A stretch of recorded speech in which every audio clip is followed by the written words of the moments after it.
Tomorrow is the deadline for teams to finalize their 40-man rosters and protect players from the Rule 5 draft. And this has some teams scrambling to make room. The Reds have been linked to trade talks to bring in a starting pitcher as a result. We'll tell you about the rumors and if we think the Reds should play ball on the trade market. There's going to be an interesting battle for the number 5 spot in the 2023 starting rotation. And we're going to spend some time talking about the forgotten man in that battle.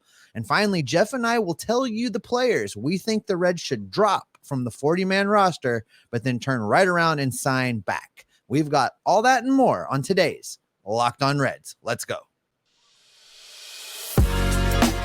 You are Locked On Reds, your daily Cincinnati Reds podcast, part of the Locked On Podcast Network, your team every day. You are Locked On Reds with myself, Jeff Carr, and my co-host, Stephen Offenbaker. We are lifelong Cincinnati Reds fans that have turned an addiction to this team into information for you. Locked On Reds is part of the Locked On Podcast Network, your team every day. Thanks as always for making us your first listen. We're free and available on all platforms. On today's podcast, we are going to be looking at some rumors that have been swirling around about the Reds possibly making a trade with the Tampa Bay Rays. We're also going to dive into the conversation about the 5th starter and talk about a guy that we forgot about and you might have forgotten about as well.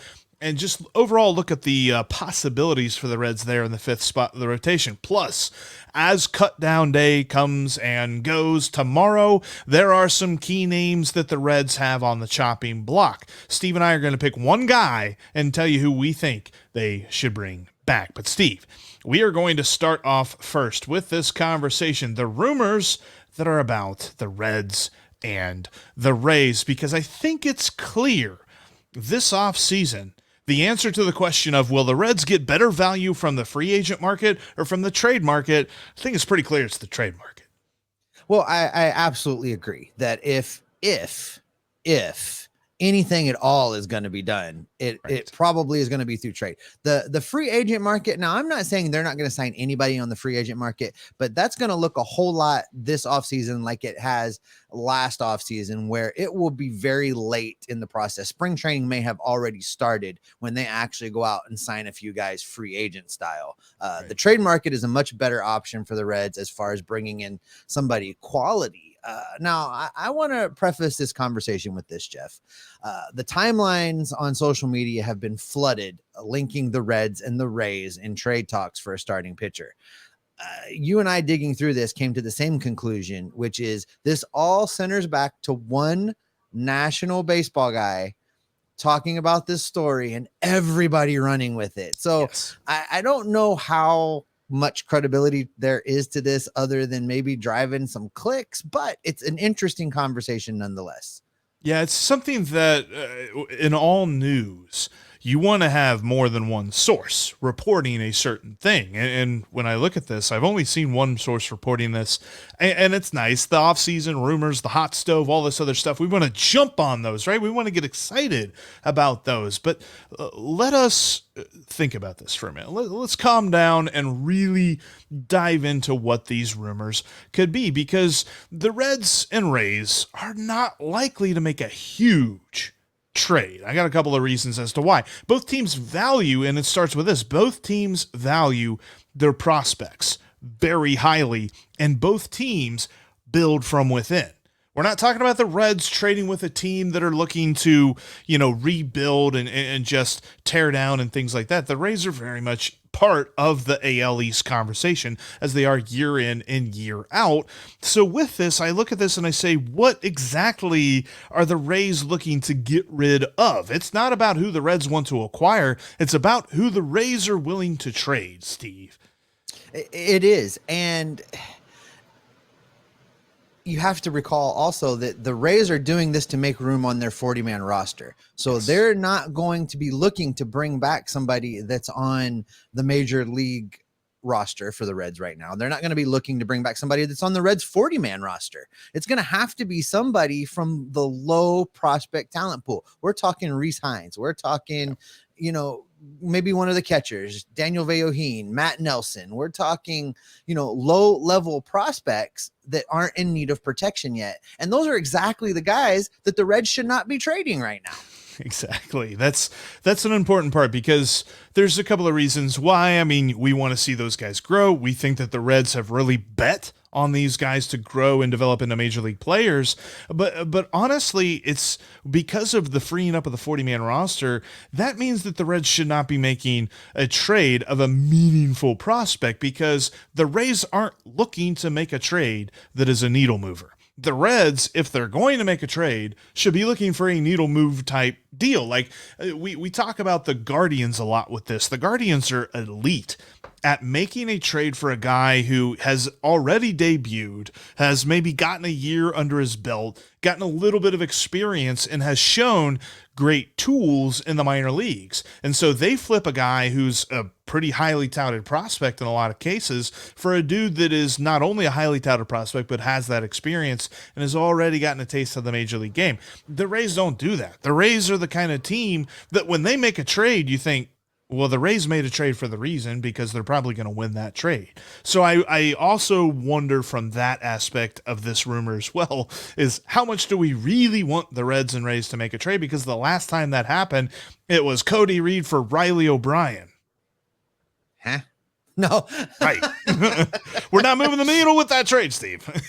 No. And for the Reds to bring anybody in, it can't be, it has to be a player that is going to be around for more than a season. It makes no sense to trade a prospect or prospects to bring in a Band-Aid for the rotation. And we're probably talking about a number 4 guy in this rotation. It makes no sense to bring in a Band-Aid for the rotation in a season that's a Band-Aid where we're trying to get to 2024 and get these prospects developed and up at the big league level. It just doesn't make sense to bring in a guy for one season and trade away prospect capital to do it. If they're going to go out and get somebody, you're absolutely right. It has to be a needle mover. It has to be a player that's going to be in this rotation for 2023, 2024, maybe 2025. And I'm going to tell you right now, what they would have to give up to get a starting pitcher that meets those criteria is going to hurt. There will be pain involved in it. And I think that goes against everything that Nick Krall has told us in 2022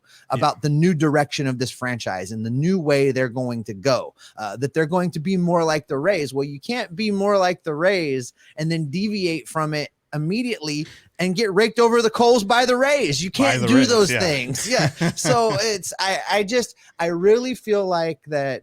And this, like I said, all goes back to Morosi's one accounting of this, and then everybody else is citing him.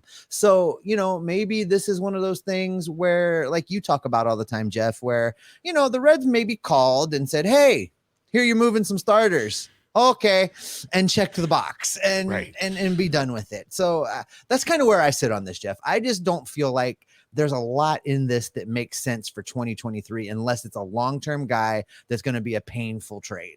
Because that's where the best value is going to come for the Reds, is through trade. So it's a good thing that they're in on these rumors, because yes, that does mean that at some point Nick Krall called the Rays and seeing what's going on. I want that to happen a lot. I want the Reds to be in every trade rumor because I want them to be active. I don't want Nick Krall sitting on his hands waiting for whoever's left in the free agent market or whoever's begging for somebody to take this guy off their hands via trade, and then the Reds just go and grab it. I don't want that to happen again. But I think that them being involved in this trade rumor is good, but we need to understand the context of it. Because if the Reds are to trade a prospect this offseason, think about this for a minute. They spent the entire year acquiring prospects. So if they go out and they make a trade of that prospect this offseason, that means a couple of things, Steve. It means the Reds believe that that prospect is at their most valuable spot in their career, that their value will never be higher,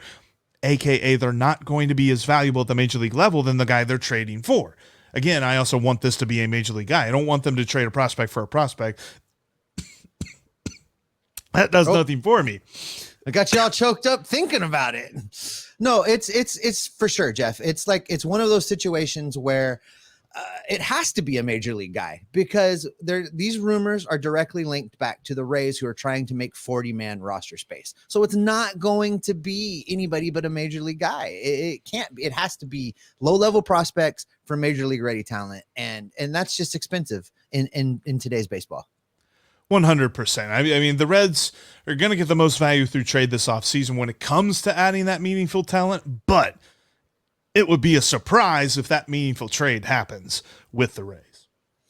Well, one of the spots the Reds are looking to add talent in through this trade talk is the rotation. And it looks like they're only going to be able to add one guy, if any. I don't expect them to go out and get multiple pitchers this offseason. That means the fifth spot in the rotation is going to be wide open. Coming up, we are going to look at the candidates to fill that job.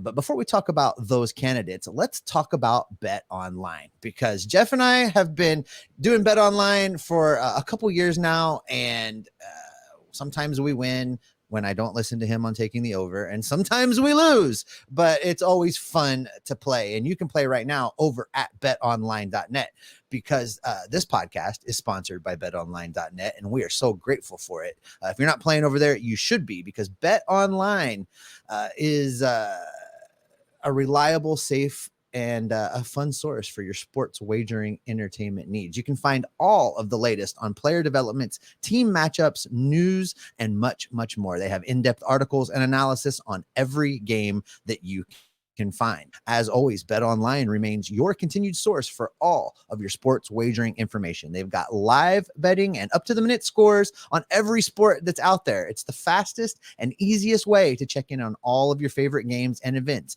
They've got Major League Baseball. They've got MMA. They've got boxing. They've got golf. They've got the NBA. They've got the NFL. They have it all. And I really do need to go figure out about this betting on golf. I mean, that just, I wonder if you can take the over-under on number of times a guy, doinks it into the water. I got to go check it out, and you should go check it out too. You should head to betonline.net right now using your computer or a mobile device to learn more, because BetOnline is where the game starts.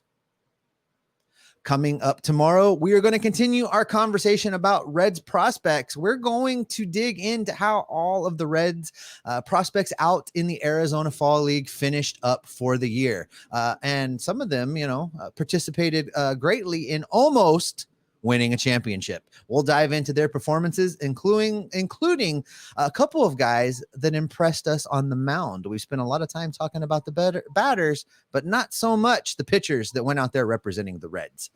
All right, Jeff, speaking of pitchers, the fifth spot in the rotation in 2023 looks to be wide open. And you and I have spent some time talking about this already, and much to our disappointment in each other, we both missed the same guy in having this conversation. There's another dude that's going to be in the mix. Nick Krall has said as much, and we've spent about zero time talking about him since the season ended, and we're going to fix that right now. Let's talk about Levi Stoudt.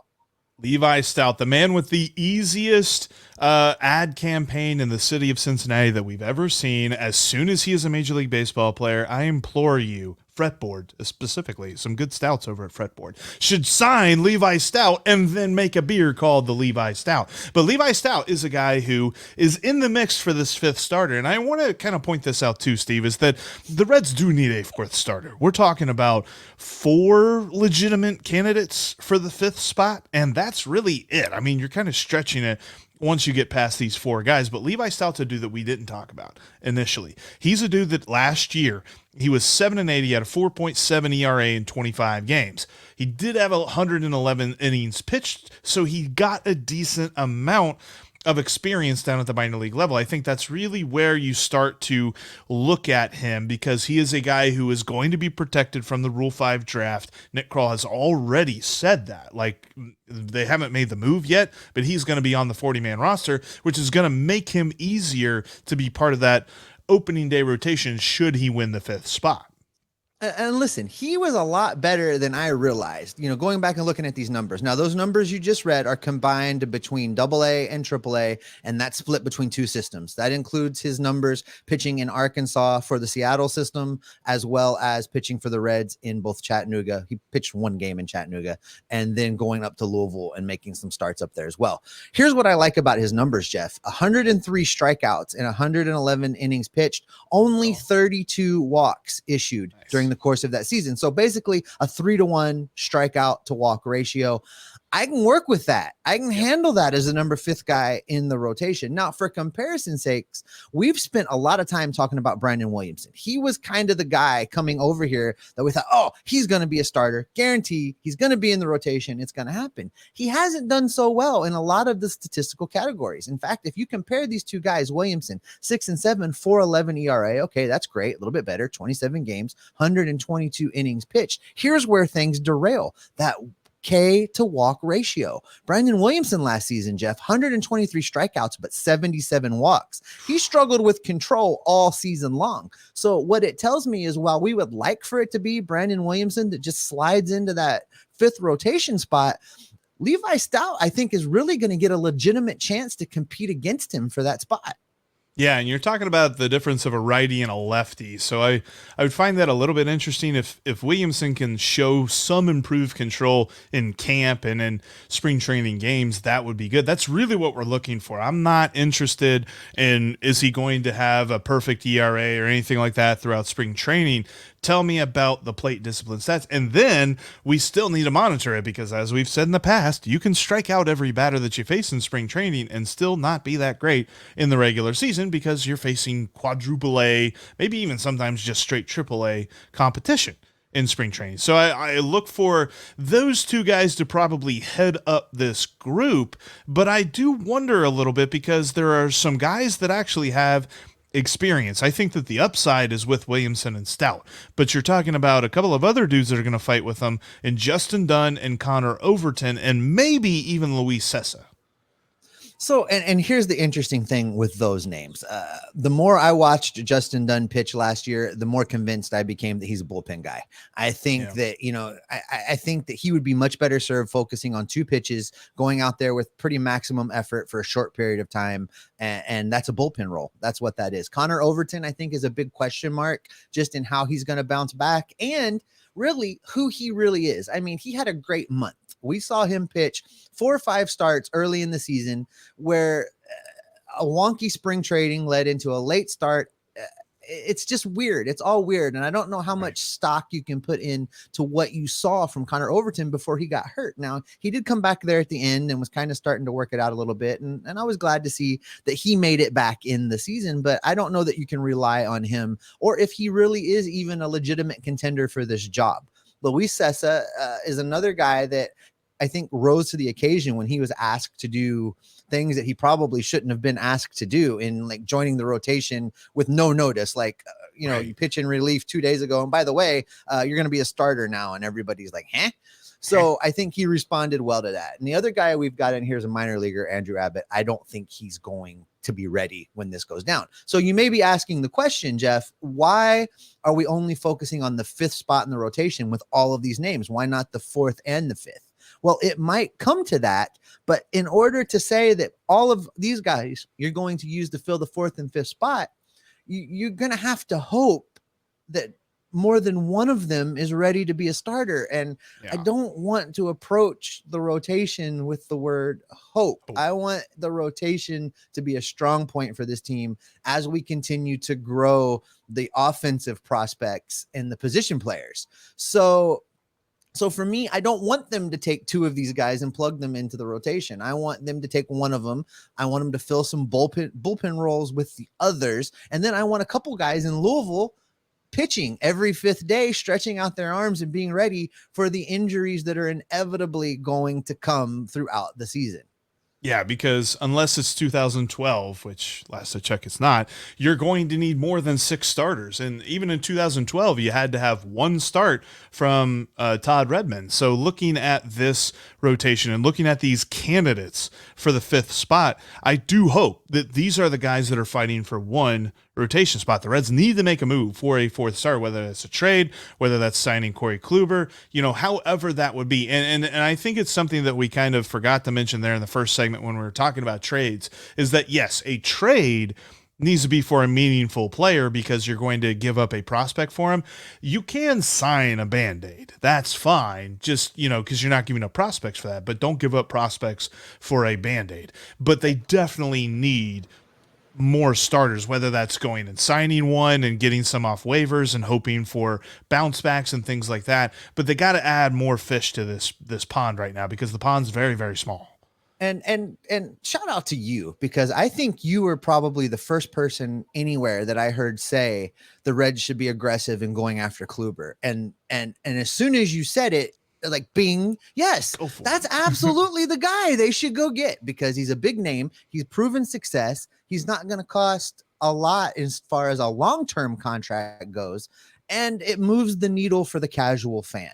And so it checks so many boxes. So I just wanted to spend a second and, kind of give you some credit, because if it happens, and if it happens, you're going to be impossible to deal with for, I don't know how long, but I want to give you a little bit of credit, because it's not very often you come up with a home run move. And for me, that's a home run move. That's exactly what they should do. But it's definitely what they need, because the 5th spot in the rotation is up for grabs. But when you're looking at that pool that they currently have, the pool of talent to pull from, it's very small. And to hope that one of those guys hits, let alone multiple guys, still feels like just a lot of blind hope, especially when you're talking about 2 guys that have no major league experience whatsoever being the favorites in Williamson and Stoudt.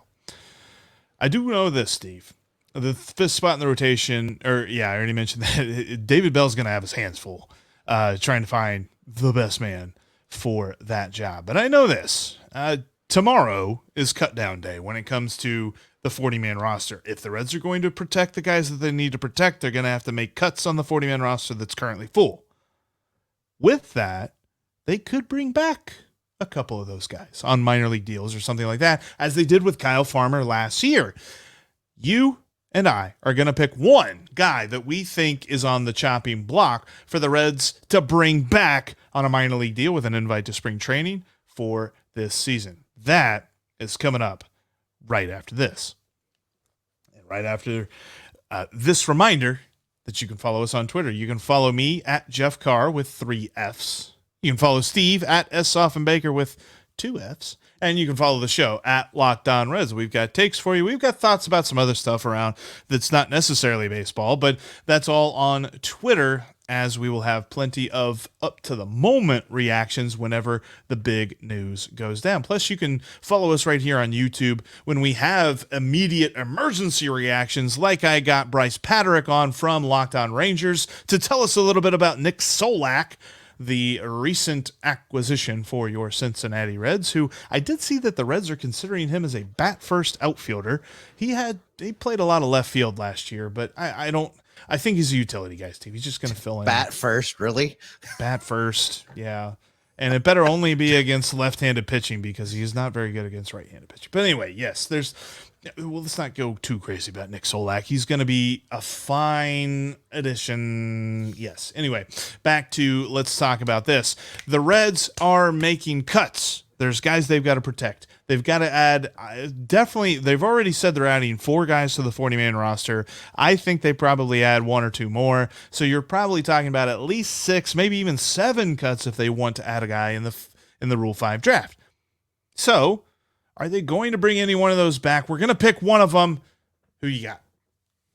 All right. I've spent some time looking at this list of the arbitration eligible guys, and just to piggyback on what you said coming out of the last segment, the Reds have done this before. They've taken guys that were arbitration eligible. They've declined the arbitration and then turned right around and signed them. Most recently, Kyle Farmer. That's a guy they did that with, and it worked out great. So this is not, a pie in the sky thought process. So looking at this list of guys that are arbitration eligible that they could cut to make room on the 40-man and then bring back, you're going to love this, because I'm not doing this just to mess with you, but I really think this is the guy. Really that is Carr family favorite, Jeff Hoffman. I think that coming off of an injured season, it's easy to forget how good he was before he got hurt out of the bullpen. I think he is the prime candidate to do this with. During his time pitching in 2022 before he got hurt, and he managed to make his way into 35 games. 3.83 ERA out of the bullpen. He did have one start, pitched in 44 and 2/3 innings, 45 strikeouts. His ERA plus, not a great metric, but it's the one we got. It was 117, so 17% above league average. That's a guy you take a flyer on. I think that they should cut him to clear the 40-man spot, offer him a minor league deal with a spring training invite, and give him a contract that says, if you make the team, you're going to get a decent salary bump towards what his arbitration number would have been anyway. And then you roll from there. It's a win-win for everybody. It gets Hoffman. It keeps him in the situation he's in. It keeps him in the city he's comfortable in. The Reds maybe save just a little bit of money off of that arbitration number. And then it gives them a 40-man roster spot to play with now. And they can figure out the rest later when some of those guys go back on the 60-day IL. It's interesting to me because he's a fine player. He is. He pitched well. Before he got hurt last year, he was a solid relief pitcher that the Reds could trust. I think that the guys that we're talking about here, number one, if you're on the block to possibly get cut off the 40-man roster, that doesn't mean that you're a good player. Probably means you're a fine player. Like Kyle Farmer, he's a fine player. People forget he got cut off the 40-man roster last year and re-added back on as a minor league invite to spring training. So that's something that happens, and I look at Jeff Hoffman and I say, yeah, he's a fine guy. You know who else is a fine player? Who's probably going to get cut just because the Reds seem to love to not really pay that much attention to this guy? It's Alejo Lopez. Alejo Lopez is a fine player. Dude, and he is going to cut Alejo Lopez. He's going to get cut. I'm telling you it's going to happen. They're going to cut Alejo Lopez, but they should sign him back to an invite with an invite to spring training, because I think that his skill set is desirable. I think that the slap hitting on base skills that he has and the solid defense that he provides at multiple positions is something that not necessarily jumps out on a page. Like once he's cut, it's not like there's going to be teams flocking and trying to sign him. So you can cut him and you can say, here's the thing. We're going to cut you, but we're going to sign you to a minor league invite to spring training. You got a real good shot to make the roster, because he should have a real good shot to make this roster. And I think that he is the kind of guy, because there's so much turnover that could happen with the bullpen. There's so much turnover that can happen with the bench of this team, simply because it just wasn't that fantastic last year. I think he was one of the fantastic parts of this bench. So he's the guy that I want to see the Reds cut and bring back on a minor league deal. I'm going to be so mad if they cut Alejo Lopez. Listen, this is what I think, Jeff. I mean, if they cut Alejo Lopez, absolutely, for the criteria we set for this segment, absolutely. That's a guy you would want to bring back. But if they cut him, I think someone's going to swoop in and sign him. I don't know that coming off of an injury, Jeff Hoffman's going to get courted a whole lot. I don't know that he could do better than what Cincinnati would offer him. I think if they cut Alejo Lopez, he ends up, it's always the Giants for some reason. The San Francisco Giants always go and get the guys. So, I mean, someone I think swoops in and takes Alejo Lopez and gives him an opportunity to play a whole lot more. I don't know why the Reds don't like Alejo Lopez more. I don't know if it's because being caught up in that whole swing big, home run, scoop swing narrative, but that's going away. Baseball is going to drift back towards the 300 hitter that can slap it through the 5.5 hole, a la Tony Gwynn, put the ball in play, get him on, get him over, get him in. All of that stuff is going to come back a little bit. Not like it was in the 80s, but it's going to come back a little bit. Alejo Lopez is a guy that can play that game and steal you some bases and play all over the field doing it. So if they cut him, I'm going to be so mad. I surely hope not, but I see the tea leaves with this. Like, I feel like if you asked for some reason, if you asked the Reds front office, you get to keep one and cut one, Aristides Aquino and Alejo Lopez, I think they're keeping Aristides Aquino. I don't know why, because I don't think it's right, but I think that happened. Now I see why you didn't write your pick down in the rundown, because you just wanted the real-time pissed offness in my face when you gave this pick. I get it now. Yeah, you got me. Well, and I knew you were trying to do Jeff Hoffman, so I'm like, all right, let's go. Battle time. But yeah, no. There's going to be moves. Like the Reds, I've seen this everywhere. The Reds are not going to be super active in the free agent market. They're not going to be super active in the trade market. But these next couple of days are going to be very interesting to see what they do when it comes to saving room on the 40-man roster for prospects they need to keep. Are they going to leave a spot open for the Rule 5 draft? Are they going to go to arbitration with everybody? There's so many things that are going to happen in the next couple of days with guys that we saw get lots of playing time simply because the roster was so depleted last year. And we're going to see some names of guys that were like, oh man, I remember he did this. I remember seeing him do this. That guy's going to get cut. Get ready for it. And that is probably a great spot to wrap it up for today. If you want to find out about all those things, make sure you're listening all week. Jeff and I are going to have you covered. That's going to do it for this edition of the Locked On Reds podcast. Coming up tomorrow, we're going to be talking about all those things Jeff just mentioned. Plus, we're going to check in on the prospects that just wrapped up their time out in the Arizona Fall League. We're going to tell you all about that. Thanks for making Locked On Reds your first listen. Now make your next listen the Locked On Sports Today podcast. They've got the biggest stories of the day, plus instant reactions, big game recaps, and the take of the day. All that's on the Locked On Sports Today podcast. You can find that just like Locked On Reds on the Odyssey app, YouTube, or wherever you get your podcasts. All right, Jeff, lots of moves coming. What can the fans count on from me and you? They can count on us to be locked in on every single rumor and every single report of any move that the Cincinnati Reds make this offseason because we are Locked On Reds every single day.